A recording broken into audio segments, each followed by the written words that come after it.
Network marketing business में अगर आप बड़ी सक्सेस लेना चाहते हैं तो आज का वीडियो बहुत इंपॉर्टेंट है।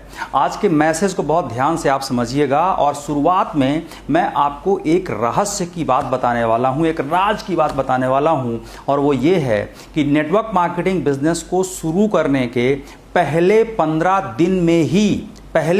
दिन के अंदर ही 50% लोग या तो छोड़ देते हैं या मानसिक रूप से छोड़ने का निर्णय कर लेते हैं। यानी वो ये मान लेते हैं कि ये बिजनेस हमारे लिए नहीं बना है। वो ये मान लेते हैं कि इस बिजनेस में कुछ लोग ही सक्सेस होते हैं और उन कुछ लोगों में मैं शामिल नहीं हूं। ऐसी विचारधारा 50% लोग बना लेते हैं। और अगर आप MLM इंडस्ट्री में हैं, अगर आप मेरे इस बात से सहमत हैं तो कमेंट करिए अभी इस वीडियो में कि हाँ ऐसा होता है। अगर आप एक ग्रुप लीडर हैं तो आपने देखा होगा कि आपकी टीम में जुड़ते तो बहुत लोग हैं, आते तो बहुत लोग हैं, लेकिन जिस स्पीड से लोग आते हैं उसी स्पीड से लोग ये बिजनेस को छोड़ा भी करते हैं, उसी स्पीड से लोग इस बिजनेस से बाहर चले जाते हैं। आपने ऐसे बहुत सारे लोगों को देखा होगा जो ये कहते हैं कि हमने भी नेटवर्क मार्केटिंग की थी लेकिन इस धंधे में पैसा नहीं है, हमने भी MLM किया था लेकिन यहां पे लोग जुड़ते नहीं हैं, बहुत निगेटिव मार्केट है, सब कहने की बातें हैं, कोई करियर नहीं है, कोई सक्सेस नहीं है। मैं भी 4 लोगों से मिला था, मैंने भी प्लान दिखाया था, मैं भी मीटिंग में गया था, मैंने भी ट्रेनिंग ली थी, लेकिन कुछ नहीं काम करता यार, सब बेकार है, सब कहने की बात है, सब स्टेज से जो बोलते हैं वो सच नहीं होता। और ऐसा बोलकर बिजनेस छोड़ने वालों की संख्या हमारी टीम में बहुत अधिक होती है। और अगर आप एक नेटवर्क मार्केटिंग लीडर हैं या आपने कभी टीम बनाई है तो आप मेरी इन बातों को अच्छी तरह समझ रहे होंगे जो मैं बोलना चाह रहा हूं। और कुछ लोग तो यहां तक कहते हैं कि इस बिजनेस में सक्सेस होने के लिए किस्मत का बड़ा रोल होता है। सक्सेस वही लोग होते हैं जिनका भाग्य अच्छा होता है, या फिर सक्सेस वही लोग होते हैं जो पहले जुड़ जाते हैं। इस तरह की बहुत सारी मनगढ़ंत बातें, मनगढ़ंत शब्द का इस्तेमाल कर रहा हूं, बड़ी जिम्मेदारी के साथ कर रहा हूं। वीडियो को अंत तक देखेंगे तो आपको पूरा समझ में आएगा कि मैं कहना क्या चाह रहा हूं। ये इस तरह की जो बातें हैं ये मनगढ़ंत कहानियां हैं जो उन लोगों ने अपने दिमाग में बना ली हैं जो इस बिजनेस में बड़ी सक्सेस नहीं ले पाते। मैं law of cause and effect पर विश्वास करता हूं, बल्कि मैं कहूंगा कि मैं विज्ञान पर विश्वास करता हूं, क्योंकि विज्ञान कभी गलत नहीं होता। जिस तरह गुरुत्वाकर्षण का एक नियम है कि कोई भी चीज को अगर आप फेंकोगे तो वो नीचे ही गिरेगी, जमीन उसे अपनी तरफ आकर्षित कर लेती है, और इस नियम को बोलते हैं गुरुत्वाकर्षण का नियम। आप चाहे उसे अपने शहर में फेंकें या बाहर देश में जाके फेंकें या कहीं पर भी फेंकें, कोई भी चीज अगर आप फेंकेंगे तो वो नीचे ही गिरेगी। ये एक यूनिवर्सल लॉ है, यानी ये हमेशा सत्य ही होता है। उसी तरीके से इस इंडस्ट्री में, नेटवर्क मार्केटिंग इंडस्ट्री में या दुनिया के किसी भी फील्ड में सक्सेस के ऊपर एक नियम है, and that is law of cause and effect. इस दुनिया में कोई भी घटना जो होती है, कोई भी जो परिणाम होता है, कोई भी जो विचारधारा बनती है, वो एक इफेक्ट है। अगर आपने ये सुना है कि ये बिजनेस में लोग सक्सेस होते हैं, जो व्यक्ति ये कह रहा है ये एक इफेक्ट है, और जो व्यक्ति ये कह रहा है कि सक्सेस नहीं होते हैं ये भी एक इफेक्ट है। लेकिन इन दोनों के पीछे जो कॉज है दैट इज वेरी इंपॉर्टेंट, जो कारण है वो बहुत इंपॉर्टेंट है। क्यों वो ऐसा कह रहा है, उसकी ये विचारधारा क्यों बनी है, यही बात मैं आपको आगे शेयर करने वाला हूं। इसको और गहराई से समझने के लिए ऐसे समझिए कि अगर एक खेत की फसल लहलहा रही है, अच्छी हो रही है, उसके पीछे भी एक कारण है, और जिस खेत की फसल सूख रही है, अच्छा प्रोडक्शन नहीं हो रहा है, उसके पीछे भी एक कारण है। लोग क्या देखते हैं कि उस वाले खेत की फसल लहलहा रही है वो किस्मत वाला है, और इस वाले खेत की फसल सूख गई है ये किस्मत अच्छी नहीं है इसकी, ये व्यक्ति लकी नहीं है। जबकि फैक्ट ये नहीं है, फैक्ट कुछ और है।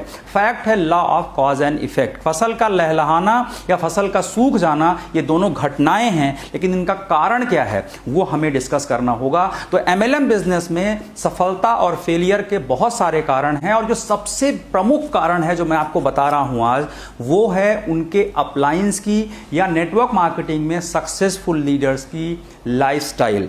क्योंकि वो उनको तब देखते हैं जब वो सक्सेस हो चुके होते हैं। वो ये सोचते हैं कि ये लोग सक्सेसफुल हो गए, ये लोग ब्रांडेड कार्स में चल रहे हैं, इनके पास बहुत सारा पैसा आ रहा है, इनको पैसिव इनकम आ रही है, और हमें न जाने कब ये मिलेगा, हमें न जाने कितना समय लगेगा। ये सोच सोचकर वो उनसे कंपेयर करते रहते हैं कि इनकी लाइफ तो बहुत अच्छी है, ये तो बहुत अच्छा कर रहे हैं, हमसे कब होगा, हम कर पाएंगे नहीं कर पाएंगे। एक ही घटना आपको दो तरीके से प्रभावित कर सकती सकती है। या तो आप उससे इंस्पायर होंगे या उससे आप डिमोटिवेट होंगे। दोस्तों, मैं आपसे एक बात कहना चाहता हूं, अगर आप MLM बिजनेस में अभी बिगिनिंग स्टेज में हैं या अभी आपको एक्सपेक्टेड सक्सेस नहीं मिली है, मैं एक चीज कहूंगा कि जब भी आप सक्सेसफुल लीडर्स को मिलिए, जब भी आपको उनसे मिलने का मौका मिले, उनकी आज की जिंदगी के बारे में चर्चा ज्यादा मत करिए। उनकी गाड़ी मत देखिए, उनका बंगला मत देखिए, उनकी लाखों की इनकम मत देखिए। ये देखिए, ये पूछिए कि उन्होंने शुरुआत में क्या किया था। आप ये समझने का प्रयास करिए कि शुरुआत में संघर्ष के टाइम पर उन्होंने उस समय को कैसे गुजारा, उन्होंने उस समय पर किस तरह का निर्णय लिया, उन्होंने किस तरह की कलाएं सीखी और क्या क्या निर्णय उन्होंने बनाया। क्योंकि यकीनन जिस रास्ते पर आप आज चल रहे हैं, सक्सेसफुल लोग उस रास्ते पर आपसे कुछ साल पहले चल चुके हैं। बस अंतर इतना ही है, उन्होंने कुछ समय पहले वो संघर्ष कर लिया है जो आप आज कर रहे हैं। तो मैं आपको इस बात का एश्योरेंस देता हूं कि अगर आप इस भावना के साथ टॉप लीडर्स को देखेंगे तो आपको इंस्पिरेशन मिलेगी। डियर फ्रेंड्स, उनके 5 साल पहले के संघर्ष को कोई नहीं देखता।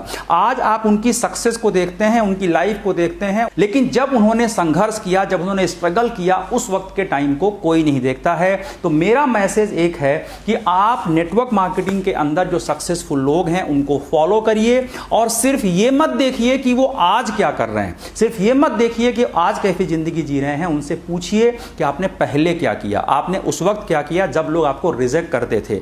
लोग कहते हैं कि इन लोगों की बातों को लोग जल्दी मान जाते हैं। वो इसलिए मान लेते हैं बिकॉज उन्होंने आपसे अधिक ना सुनी है। आपको प्लान दिखाने के बाद ना मिलती है, उनको भी ना मिलती थी, लेकिन उन्होंने ना सुन के अपने स्किल्स को इतना इंप्रूव कर लिया है कि अब उनको हाँ मिला करती है। आज उनका नाम सम्मान देखकर अपने आप को कमजोर मत समझिए। एक टाइम पे लोग उनसे मिलने को मना कर दिया करते थे, जो लोग आज उनका ऑटोग्राफ लेना चाहते हैं। आज उनकी गाड़ी देखकर अपनी बाइक को आप कमजोर मत समझिए, आज उनका बंगला देखकर अपने घर को आप कमजोर मत समझिए। एक टाइम पर उनको भी यही संघर्ष करना पड़ा था। कहने का मतलब यह है कि every master was once a disaster. हर व्यक्ति को वही संघर्ष करना पड़ा है जिस संघर्ष से आज आप गुजर रहे हैं। आपका फोकस इस बात पे नहीं होना चाहिए कि लक सक्सेस के लिए अधिक इंपॉर्टेंट है। आपका फोकस इस बात पे होना चाहिए कि एक सही सिस्टम को एक लंबे समय तक फॉलो करने से सक्सेस मिलती है। ये बात फिर से बोल रहा हूं, एक सही सिस्टम को लंबे समय तक फॉलो करने से सक्सेस मिलती है। सक्सेस लक की वजह से बिल्कुल नहीं मिलती। और खासकर MLM की बात करूं तो MLM में लक सिर्फ इतना ही है कि आप एक हेल्दी व्यक्ति हैं, आपको एक सही बिजनेस मिल गया है, आपके साथ एक सही लोगों का संगठन बन गया है। So the final point is कि सक्सेसफुल लोगों से जब भी मिलो उनसे ज्वेलस फील मत करो, उनसे लर्निंग करो, उनसे सीखो, उनसे इंस्पायर हो, उनसे इंस्पिरेशन लो, उनसे मोटिवेशन लो, उनसे नॉलेज लो। और सबसे इंपॉर्टेंट बात, उनकी आज की लाइफ को मत देखो, ये देखो कि उन्होंने अपने संघर्ष के टाइम पर क्या किया था। क्योंकि हर सफलता की अपनी एक कहानी होती है, उनके संघर्ष से सीखिए। और मैं व्यक्तिगत रूप से नेटवर्क मार्केटर होने के नाते, फर्स्ट जनरेशन मिलियनेयर बनने के नाते मैं आपसे एक बात कहूंगा कि सक्सेस में लक का रोल बहुत ज्यादा नहीं होता है। आपके हार्डवर्क का होता है, सिस्टम का होता है, आपके एटीट्यूड का होता है। और अगर ये सही है तो एक दिन आपकी सफलता की कहानी भी बनेगी। और जब आप सफल होंगे तब लोग आपको भी कहेंगे कि इनकी भी किस्मत देखो, आज ये क्या जिंदगी जी रहे हैं। ये भावना आपके प्रति लोगों के मन में भी आएगी। इसलिए आप इस बात की परवाह ना करते हुए लगातार प्रयास करते रहिए, क्योंकि सक्सेस उसी को मिलेगी जो पर्याप्त प्रयास करेगा, और सक्सेस उसको ही मिलेगी जो सक्सेस की कीमत चुकाएगा।